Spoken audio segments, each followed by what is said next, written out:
हम अपना अनुभव कहते हैं, जितनी असुविधा होती उतने श्यामा श्याम में मन डूबता है, जितनी सुविधा होती विषय में डूबता है, श्यामा श्याम में नहीं। इसकी चाल में मत फंसो, आपके लिए कह रहा हूं। कुछ दिन पहले एक उपासक कई बातें रखी कि मेरी अशांति का कारण मेरा मंत्र में मन नहीं लगता। चलो राधा राधा बोलो, इसमें भी नहीं लगता। किसमें लगता है? इसमें चलो वो जपो।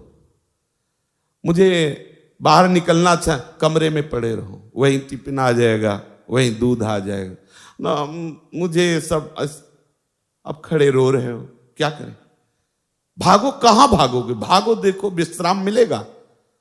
कुछ ऐसे मंद बुद्धि के हैं, सोचते हैं शरीर को छोड़ दे, तो छोड़ के देख लो, अनंत जन्म भटकते रहोगे, कहीं विश्राम नहीं मिलेगा। जानते हो शरीर छोड़ना कोई विश्राम स्थान है क्या? अगर इस महान महिमा में मानव शरीर को तुमने तनिक भी अहित किया तो ऐसे ऐसे शरीर मिलेंगे जहां बूंद पानी नहीं मुंह में जाएगा, और तड़पते रहोगे, क्लेशित होते रहोगे।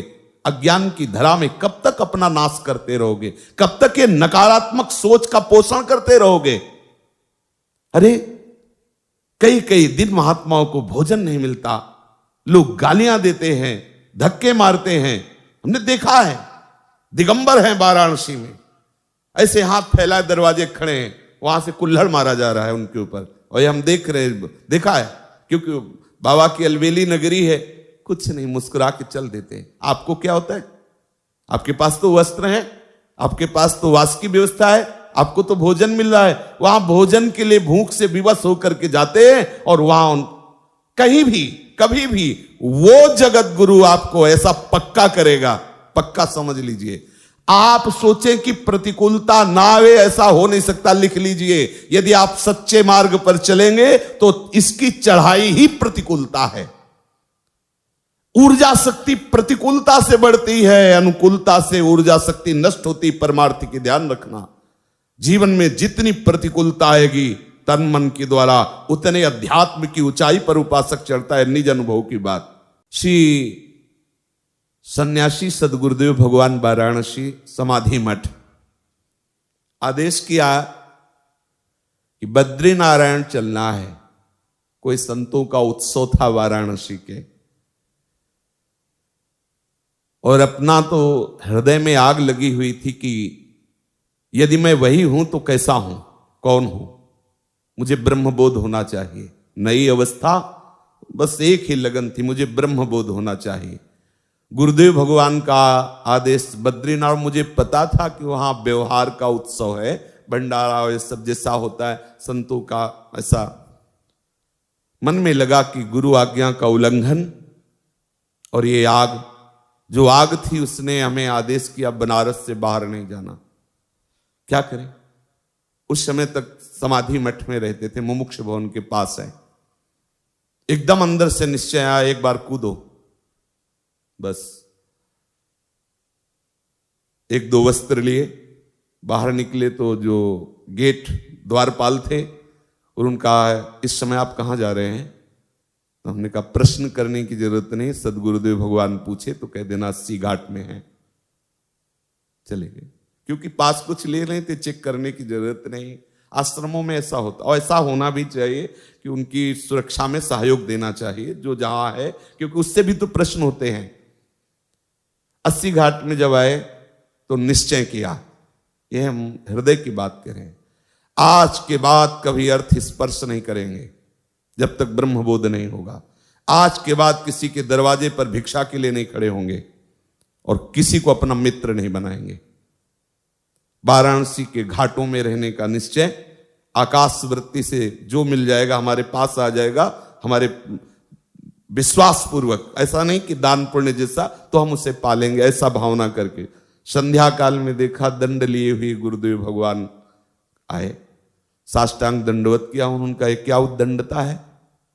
हमारी उद्दंडता तो है, पर हम रोने लगे क्योंकि हृदय में पीड़ा थी। हम कहा महाराज जी आपको हृदय की बात कहता हूं, जब तक मुझे ब्रह्म बोध नहीं होता मुझे कुछ अच्छा नहीं लगता। मुझे बद्रीनारायण जाना और वहां संतों की संगोष्ठी, मुझे बस एक आग लगी हुई, मुझे ब्रह्म बोध। ऐसे होता है ब्रह्म बोध घाट में पड़े रहने से, भिक्षा तो चाहिए ना, वास तो चाहिए ना, ऐसे ऐसे होता है। वो तो गुरु का मतलब माता होती है ना, अत्यंत दुलार। हम का आपके सामने वचन देते हैं, किसी के घर में नहीं जाएंगे, किसी आश्रम में नहीं जाएंगे, किसी छत के नीचे नहीं, यही घाट में रहेंगे, किसी से मांगेंगे नहीं, अर्थ नहीं छुएंगे, कभी आपको कोई ये कहेगा नहीं कि आपका शिष्य ऐसा, कभी आप निश्चिंत रहिए। बोले जो मन आवे सो करिए, चले गए। और काफी दिनों के बाद जब उन्हीं घाटों पे मिले तो ऐसे दंड सहित ऐसे हृदय से लगाया, बस ऐसे मौन रहे, कुछ बोले नहीं, बस ऐसे। अब कभी इतना सेतुआ मिल जाता जैसे भिक्षुकों को बांटते हैं, कभी 1-2 पीस बर्फी मिल जाती, गंगा जलपान। कई कई दिन, अन्नपूर्णा का धाम है, पर कई कई दिन ये सब्जी रोटी दाल ये जो अपने भरपेट पाते नहीं मिला। एक दिन विवस्ता हुई, गुरुदेव को वचन दिए थे, इसलिए मांगना का तो भाव ही नहीं था आश्रम में किसी के जाने का। नहीं तो मुमुक्ष भवन में खुला संतों के लिए भंडारा, आप जब जाओ वहां भिक्षा मिलती है। लेकिन वो जो आग थी ब्रह्मबोध प्राप्त करने की, उसने ये सब कर दिया। दरवाजे पे जाके बैठ गए, मांगना नहीं है लेकिन बैठ गए। अब वहां से जो गृहस्थी के मुखिया थे वो निकले, कैसे बाबा बैठे हो? ऐसे ही बैठ गए। भोजन पाओगे? उनका जैसी प्रभु की इच्छा, महादेव की जैसी इच्छा, बैठो। 2 घंटे तक नहीं आए। 2 घंटे बाद आए, अच्छा भोजन के लिए हमने नहीं कहा था, उन्होंने ही कहा, पर गए इसी इरादे से थे अंदर से कि कुछ तो उनका हम लोग प्याज लहसुन पाते हैं, आप प्याज लहसुन पाते, हम कहा नहीं, तो बोले फिर जाइए। बहुत हंसी आई मन की चाल पर जब बाहर ले का, ठीक इसको ठीक दंड दिया गया। ये परमार्थ क्या है आपने अभी देखा नहीं है, लेकिन उसी परमार्थ का फल आपको केवल आज्ञा पालन से मिल जाएगा।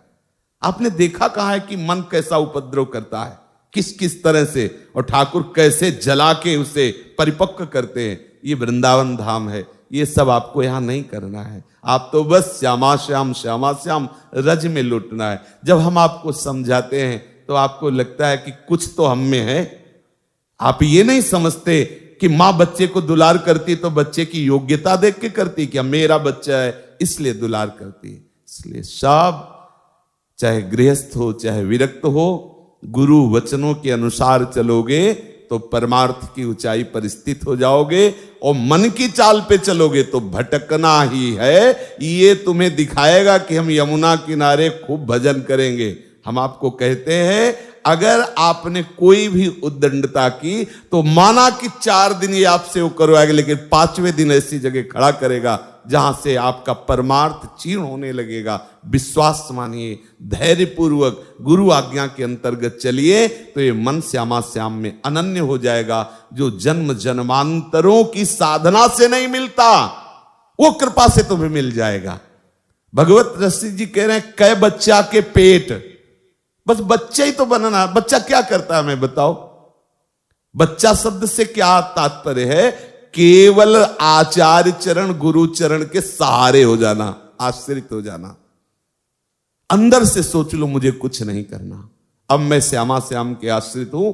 हे श्यामा श्याम, जैसे अपने प्राय सत्संग में कहते रहते हैं, आप ही हमारे साधन हो और आप ही हमारे साध्य हो।